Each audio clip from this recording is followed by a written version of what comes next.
Israel-Iran war news today. Raisi's forgotten Islamabad trip and U.S.-Israel strategic implications view. The first formal visit by an Iranian official to Pakistan in the time when the two Islamic nations traded threats and terrorist groups attacked each other's land is noteworthy, even though the world has been watching the conflict in Gaza and northern Israel with rapt attention over the past several weeks. Iran, which is geographically very close to Israel, has taken a major move that poses a threat to American and Israeli national security. For a three-day visit beginning on April 22, Iranian President Ebrahim Raisi touched down in Pakistan's capital. During his stay, he had numerous high-level meetings with Pakistani politicians.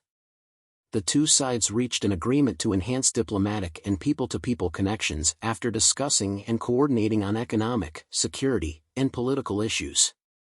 The first formal visit by an Iranian official to Pakistan in the time when the two Islamic nations traded threats and terrorist groups attacked each other's land is noteworthy.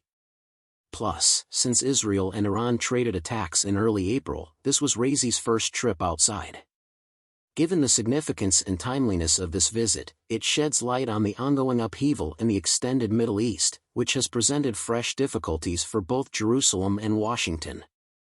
Strategically, this trip sends a clear message from Iran and Pakistan about their stance on American deterrence policy. U.S. officials warned Pakistan approximately 30 days ago against beginning construction on the 1,800-kilometer pipeline that would connect Iran and Pakistan.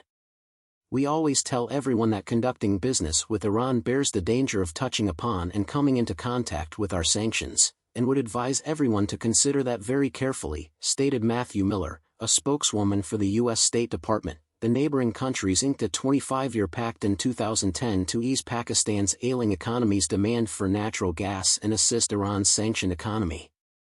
However, sanctions caused the deal to be shelved in 2014, ending the project. Islamabad went over Washington's warnings and ratified the Islamic Republic of Iran project and other agreements to raise bilateral commerce volume to $10 billion over the next 5 years. Another American deterrent failure since April began was Pakistan's lack of awareness of the American mission.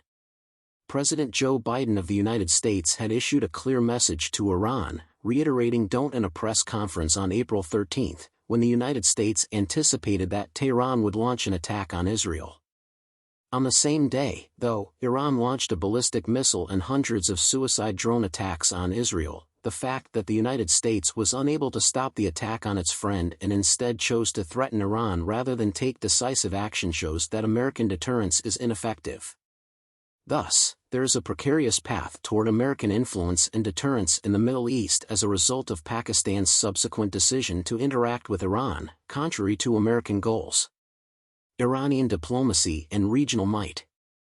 Not only that, but this trip discredits the United States as a regional force and shows that Iran can dictate regional dynamics to its liking. As previously stated, without Pakistan's knowledge or consent, Iran surprised Pakistan on January 16 with a missile strike targeting the Jaish al-Adl terrorist group. A few days after this attack, Pakistan attacked Iranian soil, targeting Baloch terrorists, ending the diplomatic and military escalation between the two countries.